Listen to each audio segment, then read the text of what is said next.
Hi! Hello everyone! Welcome po sa ating channel. This is Coach Jared. Good morning, good afternoon, good evening wherever you are in God's green earth. At maraming pong salamat sa inyo pong patuloy na pagsuporta po sa ating channel at maulang gabi dito sa Metro Manila.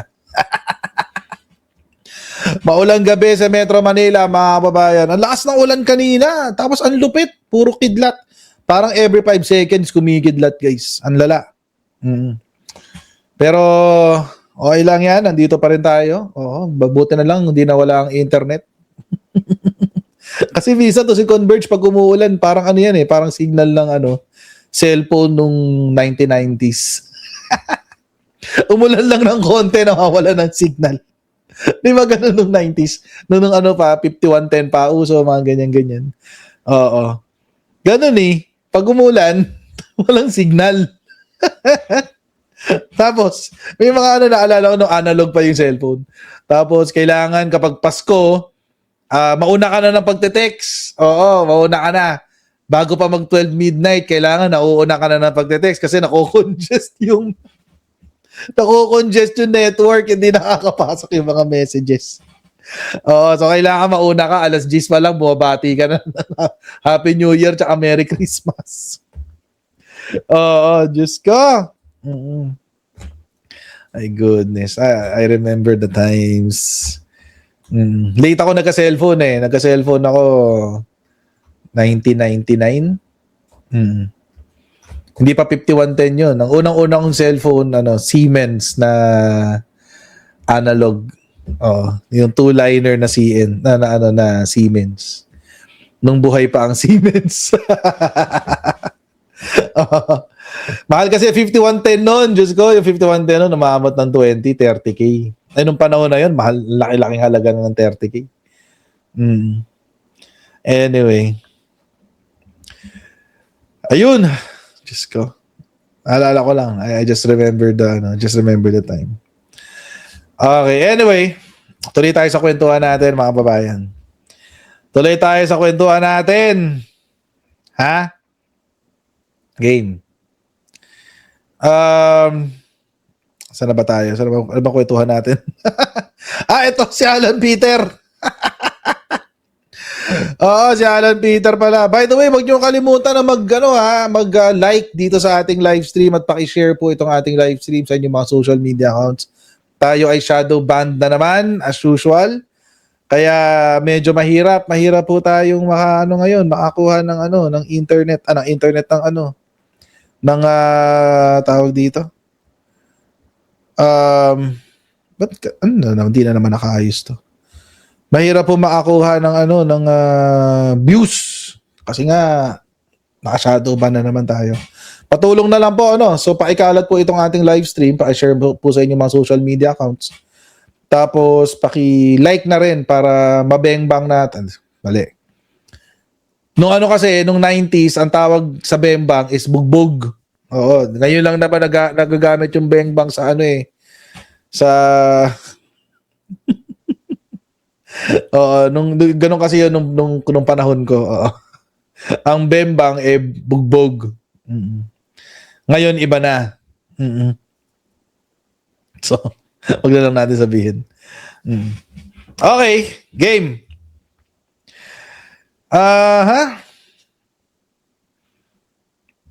Saan ba tayo? Speaking of bugbog. Speaking of bugbog, mga kababayan, etong si Alan Peter Cayetano, bugbog na sa kritisismo. Oo. At parang hindi pa siya happy. Parang gusto pa niya magbog pa. Parang gusto pa niya magulpi. Dahil ngayon, tinrigger, di ba, itong mga nakaraan, tinitrigger niya yung mga loyalists. Ngayon naman, tinitrigger niya yung mga dilaw. Yung mga dilaw at kakamping. Immune na siya, sabi ni Vancouver Gym. Immune na pala siya, oo. Oo nga, oo. Immune na nga pala to, tigas pa nga pala ng mukha nito ni Alan Peter. So sa mga tawag dito, sa mga kakamping at mga dilaw na nanonood sa atin tonight, Hindi ko alam kung ano mafe-feel sa topic na to, pero laban lang. Laban lang. Oh, tsagain nyo lang to kasi baka may mapulot din kayong impormasyon dito. Oh, okay, game. Ito kasi ginawa ni Alan Peter. Sabi niya, Cayetano likens group struggle to Ninoy and then raises laban sign. Oo. Oo. Huwag na natin basahin, napakahaba. Panoorin lang natin yung pinagsasabi niya. Sabi, Senator Alan Peter Yan na. Cayetano likened his group's struggle in the Senate to the fight for democracy during the martial law era. In a Facebook live stream on Independence Day, Cayetano flashed the Laban sign and said his bloc must continue fighting for the Senate independence and the truth behind the flood Ewan control ko sa'yo. controversy. He said the cost of their stand may be high, but insisted it is worth it.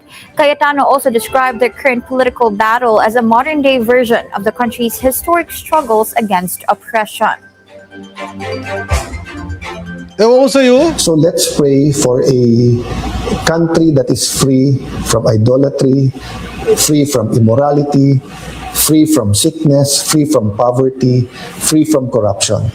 But we have to put action to our faith, meaning pray, tapos lumaban, kumilos tayo. I will respect your views and your ways of fighting. Ang importante, lumaban tayo at ang importante, una sa Diyos, pagkatapos sa pamilya, and para sa bayan. God bless you all.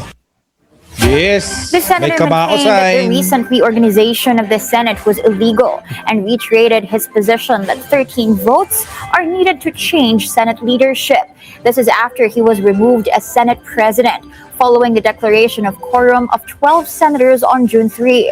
Senator Win Gatchalian was then elected as Senate President pro tempore, making him the acting Senate chief. Alam nyo mga kababayan, in fairness kay Chis Escudero, siya yung pinakita sa huli, di ba? In fairness kay Chis Escudero, and alam nyo, I've withdrawn my support kay Chis Escudero long time ago. Pero in fairness to the guy, kapag kinakausap ko yung mga kontak ko na may connection din naman sa politika at nakakausap po sino man yung mga tao sa politika, yung paglipat niya sa majority, in fairness to the guy, voluntary. Walang kapalit. In fairness to the guy. So, let's give credit when credit is due. Na ano lang talaga siya, na konsensya siya sa ginagawa ni Alan Peter. Tapos, ayaw niyang masira pa ang Senado kung gaano nakasira ngayon. Sira naman na ang Senado kung tutuusin. Oo. Sira naman na ang Senado kung tutuusin. Pero, at the very least, di ba? Oh, so, let's give credit when credit is due. So, kung tuloy-tuloy na yung change of heart mo na yan, aminin mo na lang yung sa flood control, akuin mo, tapos, di ba? Akuin mo na lang. Yung katotohanan, total naman, bistado na yung sa flood control. Tapos, let the people know na pinagsisisihan mo talaga, di ba? And then, redeem yourself. Pwede naman yun, forgiving naman ng mga Pilipino, basta sincero. Di ba? Ganyan naman tayo mga Pilipino Mabait naman tayo, basta sincero. Pero hindi ko lang alam dito kay Alan Peter Cayetano kung magkakaroon tayo ng ganong klaseng feelings kay Alan Peter. Kasi ito si Alan Peter kasi, mga kababayan. ito kasi si Alan Peter, wala siyang katulad. Wala siyang katulad sa tigas ng mukha talaga. Wala siyang katulad sa kapal ng mukha. Alam nyo, ito si Alan Peter, siya yung tipo ng mga, naging kaklase mo sa school. Ito si Alan Peter yung yung nakakatuwang pinapaiyak. Hindi ko ina-encourage ang bullying pero if ever man, kung siya, naging kaklase namin nung high school kami, kawawa sa amin to. Kawawa sa amin to si Alan Peter. Totoo, kahit anak pa siya ng senador, kahit anak pa siya ng mayor. Kawawa talaga siya, guys. Kasi tigas ng mukha niya eh. Yung hindi ka magigilty kapag kinonyatan mo, gano'n. Oh, ganun eh, ganun yung ano, parang kapag ano, inasar-asar mo hanggang umiyak, hindi ka magigilty kasi walang kwenta eh. Mm. Ano, sabi ni ano, no left, no right. Sui generis yan si Kawatano. Sui generis. Walang katulad.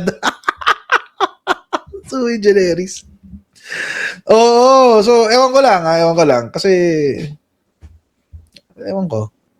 Naisip ko lang naman. So, yun na nga. Kinumpara niya yung sarili niya kay ano, kay Ninoy. Tapos gumanon-ganon ba? Baliktad. Ay, ganon-ganon ba? Sana di mo nilagay. Eto nga, Alan Peter. O, yan o. Loser! Dapat nilagay mo sa noo. Para may katotohanan. Anyway. Galit na galit ang mga kakamping. At saka mga dilaw. Well, hindi na mga kakamping siguro. Siguro yung mga dilaw lang talaga. Yung mga hardcore. Hardcore dilawan. Galit na galit. Laughable, sabi ng Atom. August 21 movement. Oh. Sabi. Sa ano sabi ng Atom? Sabi, the appropriation of the symbol at the very least laughable, at the very at most very na most pa. At most highly insulting. In general delusional, sabi. The group pointed out that Aquino was an opposition figure who was detained in a military prison during the dictatorship, fought against fascism, corruption, and lack of accountability, qualities which are evident among their camp's patrons, sabi niya. So, alam naman natin na siya ay naka-alyansa sa mga Duterte. So, anyway, may pagkakapareha nga ba si Alan Peter Cayetano tsaka si Ninoy? Mamaya titingnan natin. Pero ito yung sinabi ni Alan Peter. Maano talaga si Alan Peter eh, maganon. Kaya nga hindi feeling ko talaga pag naging kaklase namin to si Alan Peter, masusuntok to araw-araw eh. Kasi nga maganon, madada. Madada. Mabubuli to sa amin. Lalo yung nung panahon namin, nung high school kami. Diyos ko. Mabubuli to, hihilahin to sa CR o kaya sa likuran ng building ng school namin, gugulpin yun doon. No joke.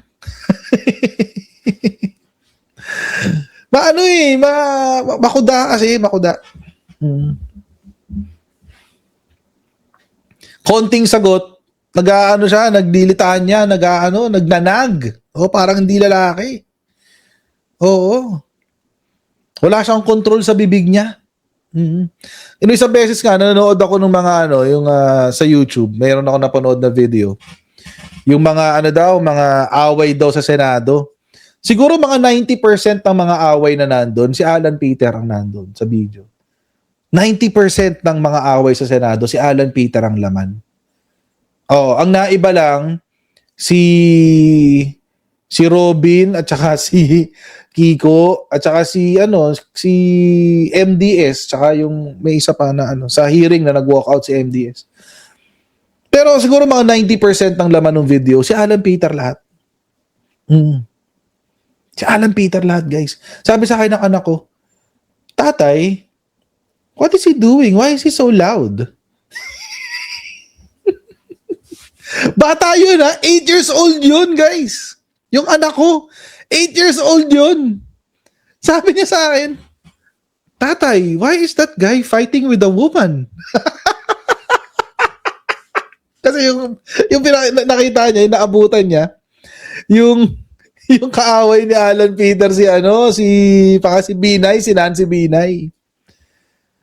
Sabi niya, why is that guy fighting with that woman?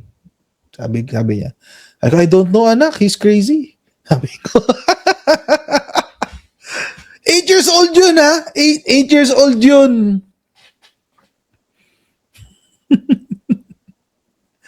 Sabi ko, I don't know, anak. I don't know why he's like that. Mhm. Sabi, is he still alive? Tawa ko sa anak ko talaga. Is he still alive? Ay ko, yes, he's still alive. Sabi niya, okay. Ganun lang siya. Tapos bahala na siya. Naglakad-lakad na siya. Oo. Maano kasi, maano siya. Ganun. Nakakairita. Oo. Tapos sabi niya, let me be clear about Ninoy. No family holds a monopoly on his name. Because no one holds a monopoly on heroism. Heroism is not inherited, it is earned, sabi niya. So bayani ngayon ang tingin niya sa sarili niya. Unang-una, hindi bayani si Ninoy. Pangalawa, hindi ka rin bayani, Alan Peter. Ayan na, makagalit na sa akin ng mga kakamping tsaka mga dilaw. Oo. Unang-una, hindi bayani si Ninoy. Pangalawa, hindi rin bayani si Cayetano. Oo. Well, I guess that's where the similarities are. Baka nandun na ang similarity nila, hindi sila bayani pareho. Pero tingnan natin kung saan pa sila nagkakapareho. Kasi ako, disagree ako sa sinabi ni Atom, ni August 21 movement. Disagree ako dyan. May mga similarity si Alan Peter tsaka si Ninoy. Pero hindi sa pagiging bayani. Kasi number one, hindi bayani si Ninoy. At hindi rin bayani. Therefore, hindi rin bayani si Alan Peter. Pero ito, papakitaan ko kayo nito. Ito. Office of the Historian ng Department of State ng United States of America. Oo. Ito ay isang airgram. Airgram from the Embassy of in the Philippines to the US Department of State. Kailan to? Ayan, nasa archives. Central Files, 1970 to 73. Confidential before. Pero ano na siya? Hindi na siya confidential ngayon. Okay? Anong sabi? Mahaba. Tungkol sa usapan ni Ninoy Aquino. Okay? Sa sino ba kausap niya dito?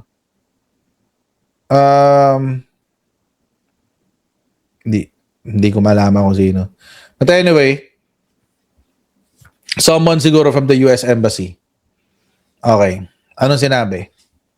Una, nag-sponsor si Alan Peter Cayetano, si Ninoy Aquino ng mga Pilipino na pupunta ng Communist China. And then, ano nangyari pagkatapos? Pagka-uwi ng Pilipinas, all of a sudden, nagkaroon na ng mga armas ang CPP-NPA. Buti na lang kamo na yun, MV Kalayaan ba yun? Yung barko na pangalan. Doon nakuha yung baril. Tapos, nag-uwi ng tawag dito, Red Book, ng Mouse Red Book, si Ninoy Aquino. Karagatan, MV Karagatan, yan. Yun. Ito yun. So, naisulat yun dito na aalis daw siya ng September 2, pupunta ng Communist China. Ito yun. Tapos, magsa-side trip siya sa Pyongyang. Okay? Tapos, ang nag-sponsor, the trip, which Aquino said is being sponsored by a Chinese journalistic organization, is the purpose of familiarizing themselves with current developments on the mainland.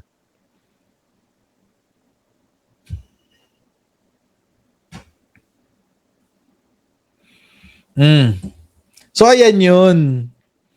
After nito, nangyari na yung MB Karagatan. Oo, after nito. Pero lampasan natin yan. Lampasan natin yan kasi malayo kay Alan Peter yan. Puntahan natin yung revolutionary change. Yan. Sumusuporta daw si Aquino sa revolusyon. Okay.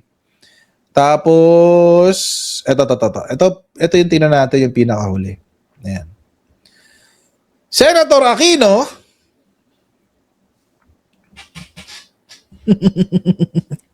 mga kakamping at mga dilaw, businan na to para sa inyo. Okay, game. Senator Aquino can be prone to exaggeration. Puro daw siya hyperbolic statement. And his remarks on the possibility of revolution and the role that he might play as one of its leaders seemed quite far-fetched. Aquino, who is a long-time and prominent critic of Marcos, has no political ideology beyond his own personal ambitions. In this respect, his discussion of revolution can be interpreted as meaning that if the Philippine political system can be changed to the extent that his political clique cannot alternate in power with the Marcoses by democratic means, then it will become necessary to resort to violent revolution as the means of gaining power. Although Aquino is believed to maintain regular contact with the Hooks and the NPA, the jump from being a potential Liberal Party candidate for the 1973 presidential election to leading a revolution in the hills may be a bit too much for the boy wonder of Tarlac to make. Keywords. Senator Aquino can be prone to exaggeration. Not my words. This is the words of the US Embassy in the Philippines. Ayon ito sa kanilang sariling record. These are not my words. By the way, I was interviewed recently by College of St. Benilde. Hindi ko alam kung kailan lalabas yung article. Pero tungkol daw sa ethics in journalism. Oo. Ethics in journalism daw. Tsaka ethics daw in a social media journalism, blah, blah, blah, blah, blah, blah, ganun. Nabanggit ko dun sa interview na paano ako magkakalat ng fake news kung ang sinasabi ko sa mga audience ko ay yung balita at yung kontra dun sa balita na yun. Anyway. Tulad nito. May balita na si Ninoy Aquino ay bayani daw. Ito yung kontra sa balita na yun. Senator Aquino can be prone to exaggeration. Number one. So, si Alan Peter ba prone to exaggeration? Ay, oo. Oo. Hindi ba obvious? Prone to exaggeration si Alan Peter Cayetano? So meron para silang pinagkapareho. Ano? Number one, pareho silang di bayani. Pangalawa, pareho silang prone to exaggeration. Okay. Next. Aquino has no political ideology beyond his own personal ambitions. Tama o mali? Tama o mali?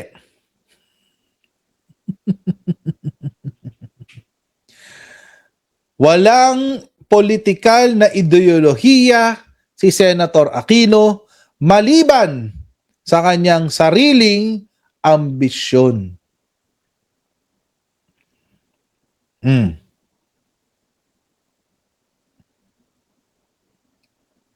Not my words. This is the words of the United States Embassy in the Philippines nung kinausap nila si Ninoy Aquino. Not my words. Nakikita ba natin ito kay Alan Peter Cayetano? Well, obvious. Oo, kitang-kita. Kitang-kita. Pasok! So, nakakatatlo na tayo. Pareho silang hindi bayani. Pareho silang prone to exaggeration. Pareho silang may ambisyon. Puro political ambitions. Hindi... So, pareho sila. Tapos, sabi niya, kung hindi raw makukuha ng kanyang grupo ang kapangyarihan sa Marcoses by democratic means, ibig sabihin by elections, then it will become necessary to resort to violent revolution as the means of gaining power. Kung hindi daw makakuha ang kapangyarihan sa pamamagitan ng eleksyon, gagamit ng karahasan. Ay, nabigla akong naaalala yung putukan sa Senado.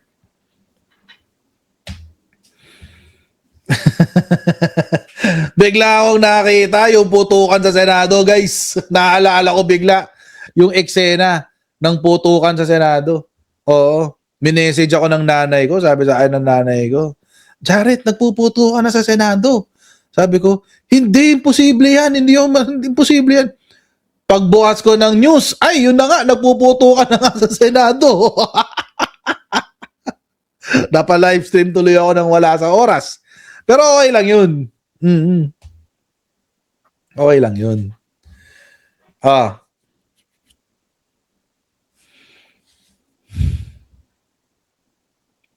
So, paano ngayon yan? August 21 movement.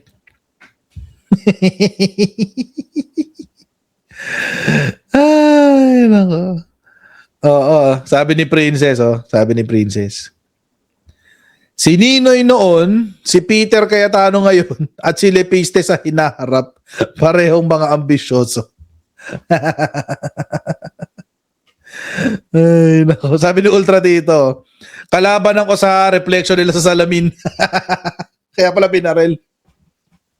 Ang alala nila tao. Ay, nako. Hindi lang yan, mga kababayan, ha? Hindi lang yan. So, etong si Alan Peter, di ba nga sabi, wala siyang ibang ideolohiya maliban sa kanyang personal na ambisyon. Okay.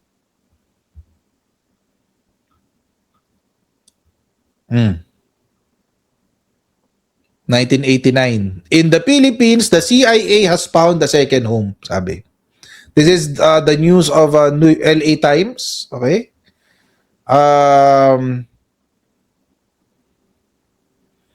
May 7, 1989. Okay, pinublish.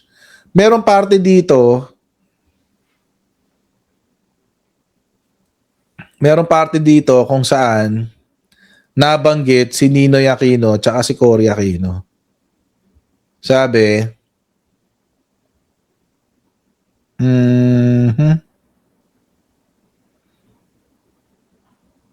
okay, si Lansdale, Magsaysay.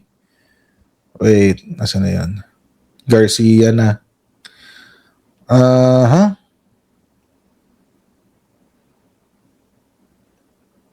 Ayan. Tara. Cory Aquino. Yan. So,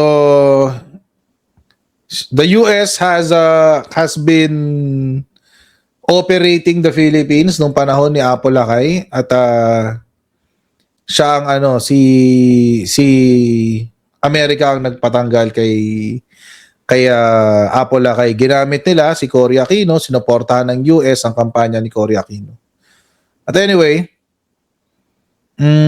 saan na yun? Ay, ba't wala? Wait.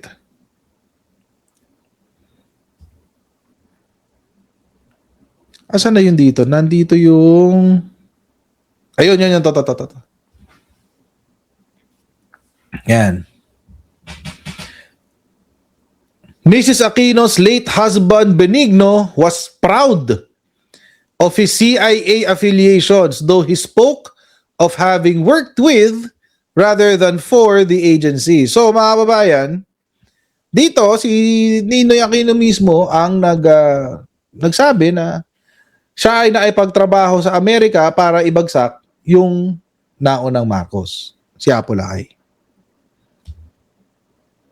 Ibig sabihin, ginamit, alam kasi ng Amerika alam nila na maambisyon yung mama.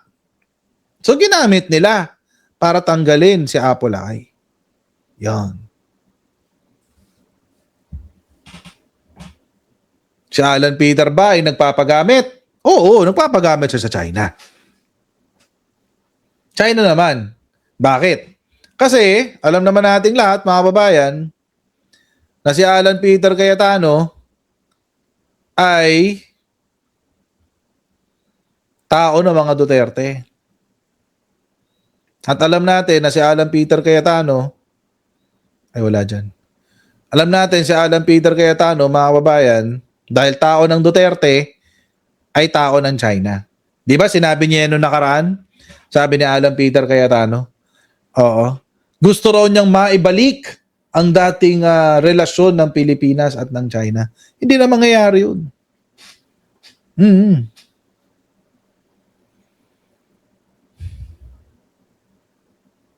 Hindi na mangyayari yun. So,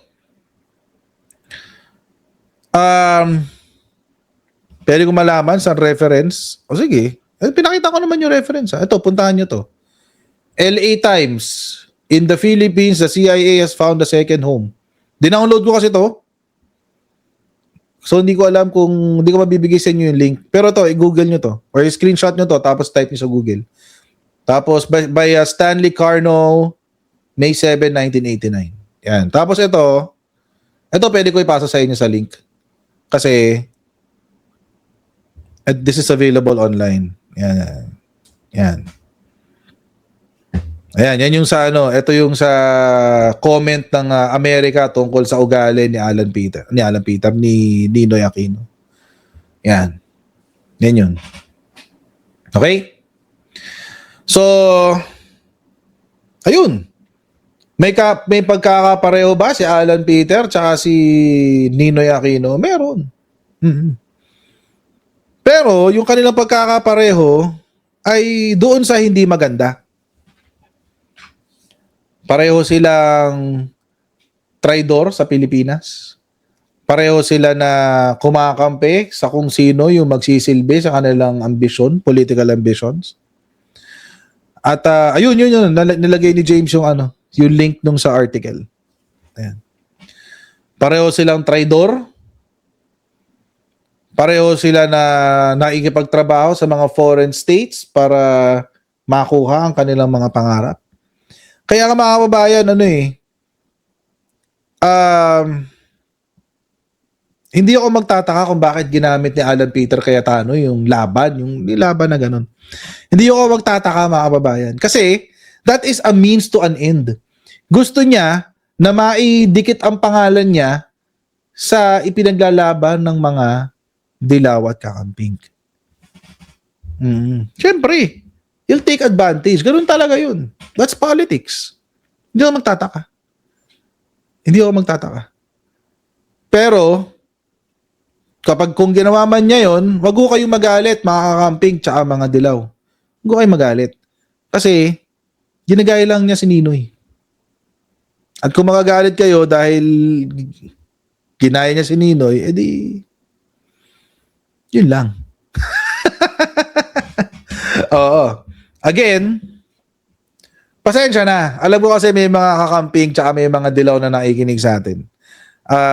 Because primarily, ang content ko is si mga Duterte. But it is what it is. Wala tayong magagawa. Kung kaming mga Marcos supporters, mga loyalist, kailangan naming tanggapin na nagkaroon ng Supreme Court decision tungkol sa Swiss accounts, wala problema. Tanggapin namin. Pero, kailangan nyo rin tanggapin na si Ninoy Aquino ay hindi bayani. Na siya ay tumrabaho para lang ipaglaban ang kanyang sariling ambisyon. Minalas lang siya dahil hindi niya na-enjoy. Kumbaga, merong nauna sa kanya. Inunahan siya. Pero hindi siya bayani. That is a certainty. So, ayun. Kaya nga mga kababayan, pinapakita ko yung mga references para kayo na bahala. But, the reference is there. Kayo na bahala magdesisyon kung ano gusto yung paniwalaan. Anyway,